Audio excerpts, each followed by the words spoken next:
پیغمبر صلی اللہ علیہ وسلم نے ارشاد فرمایا، اس افطاری کرنے والے کو، روزہ رکھنے والے، بھوک کی شدت برداشت کرنے والے، پیاس کی شدت برداشت کرنے والے، گرمی کی شدت برداشت کرنے والے، ساری سختیاں برداشت کرنے والے کے برابر اجر مل گیا۔ وَمَنْ أَدَّى فَرِيضَةً كَانَ كَمَنْ أَدَّى 70 فَرِيضَةً فِيمَا سِوَاهُ۔ اس ماہ مبارک کے اندر جو مسلمان ایک فرض ادا کرے گا تو اس مسلمان کو فرض ادا کرنے والے کو اللہ تعالیٰ 70 فرضوں کے برابر اجر عطا کریں گے۔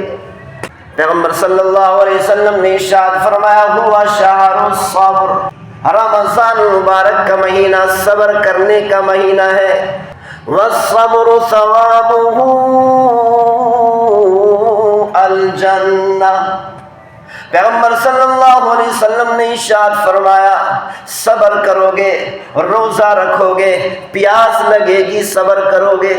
بھوک لگے گی صبر کرو گے، کوئی کام روزے کے خلاف کرنے کو دل چاہے گا صبر کرو گے، پیغمبر صلی اللہ علیہ وسلم نے ارشاد فرمایا، اس صبر کے بدلے میں اللہ تعالیٰ تمہیں قیامت والے دن جنت الفردوس عطا کریں گے۔ دنیا میں صبر کریں، روزے رکھیں، مشکلات ہیں برداشت کریں، صبر کریں، بھوک لگی صبر کیا، پیاس لگی صبر کیا، روزے کے خلاف کوئی کام کرنے کو دل چاہا، خواہش ہوئی صبر کیا، تو پیغمبر صلی اللہ علیہ وسلم نے ارشاد فرمایا، شہر المواسات، رمضان المبارک کا مہینہ غمخواری کا مہینہ ہے۔ اس ماہ مبارک کے اندر حکم فرمایا کہ مسلمانوں پر روزے فرض ہیں، دوسری طرف ارشاد فرما دیا، جو مسلمان کسی مسلمان کا روزہ افطار کرے گا، روزہ رکھنے والے کے برابر افطار کرانے والے کو اجر عطا کرے گا۔ حالانکہ اس نے مشقت نہیں اٹھائی، افطار کرانے والے نے مشقت نہیں اٹھائی،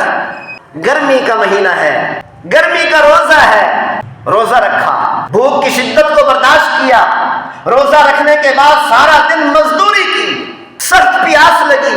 برداشت کیا، بھوک کی شدت کو برداشت کیا، دھوپ کی شدت کو برداشت کیا، یہ ساری مشقتیں سارا دن اٹھاتا رہا، لیکن شام کے وقت جب افطار کرنے لگا، ایک مسلمان آیا، سادہ پانی کا ایک گھونٹ لے کر آیا اور آ کر پیش کر دیا، میرے بھائی اس سے روزہ افطار کر لو، کوئی قیمتی مشروب نہیں دیا، پیٹ بھر کھانا نہیں کھلایا، پیٹ بھر پانی نہیں پلایا،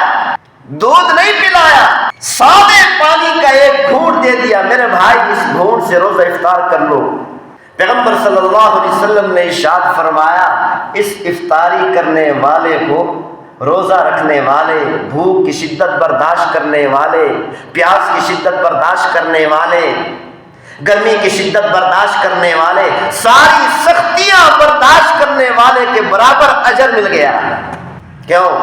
اس لیے کہ غمخواری کرنا، کسی کا تعاون کرنا، اس سے محبت پیدا ہوتی ہے، جب دو مسلمانوں کے درمیان محبت پیدا ہوتی ہے عرش پہ اللہ خوش ہو جاتا ہے۔